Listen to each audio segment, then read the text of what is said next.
Humans have been mapping the sky for centuries, and regularly, new planets and stars are discovered, labeled and classified, offering a better understanding of the universe. But one world remains more mysterious than the universe: your own body.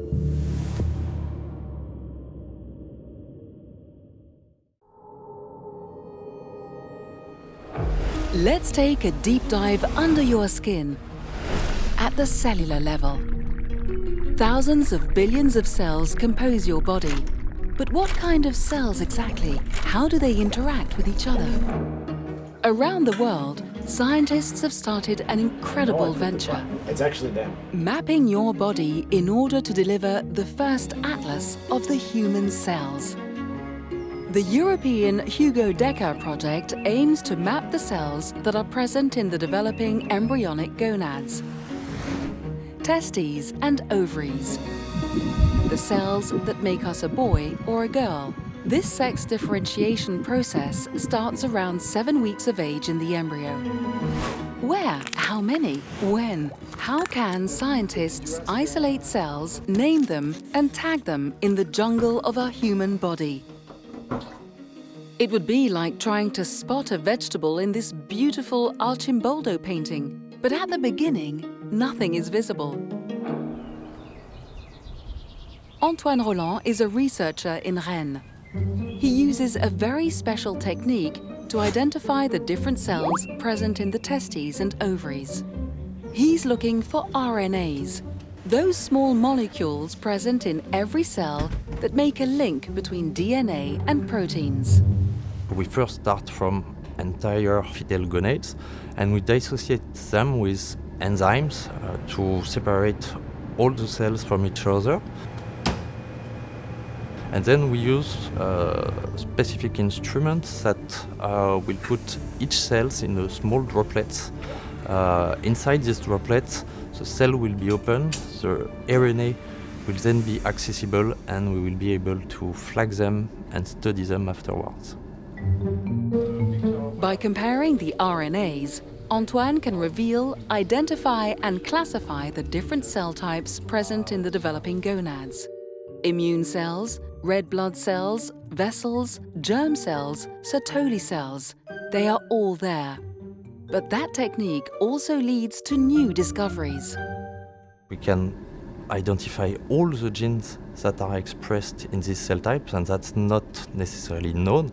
But in addition, we can indeed discover new cell types. For instance, specifically in humans, we discovered that there were 2 populations of Leydig cells, whereas in all other species, including the mouse, there is a single population of Leydig cells. Those Leydig cells present in the testes produce testosterone and other hormones. Their role is essential in the masculinization of the boy. How these 2 populations arise will give a better understanding of the differences of sex development and sterility. The quest for precise mapping is an endless game. Imagine that we can spot the vegetables in that painting, but that doesn't give us any clue about their positions. Where differentiated cells are and their interactions with each other in the gonads is the key question. Ultimately, we could understand why some of them did not develop properly or do not function as expected, leading to fertility problems. To solve this enigma, Swedish scientists have come up with a revolutionary technique with a puzzling name: spatial transcriptomics. With spatial transcriptomics, we could, by sequencing, actually take the image, but also retrieve all that spatial information. So we get the quantitative data of which genes are active, and then we could place it back to the tissue that we saw in the microscope. This new technique helps another researcher to better understand cell interactions. So the advantage of spatial transcriptomics is that we can give spatial coordinates to the cells. And this is essential because we can get an understanding on who is the neighbor of the cells and start digging into the conversations that these cells are talking.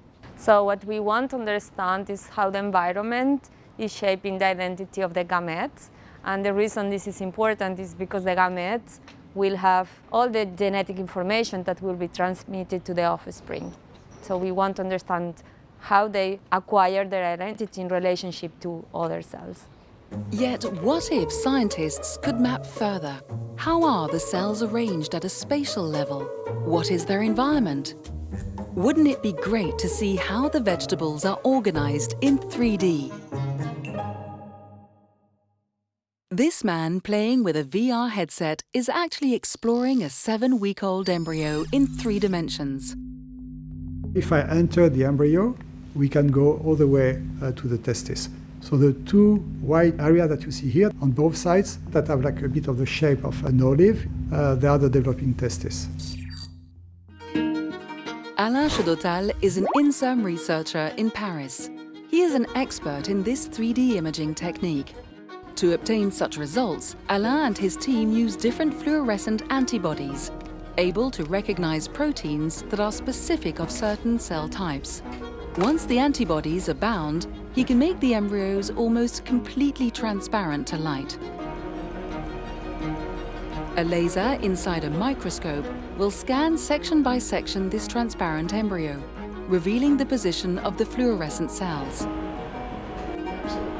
Yeah. It's a negative, okay. Just like I did last night.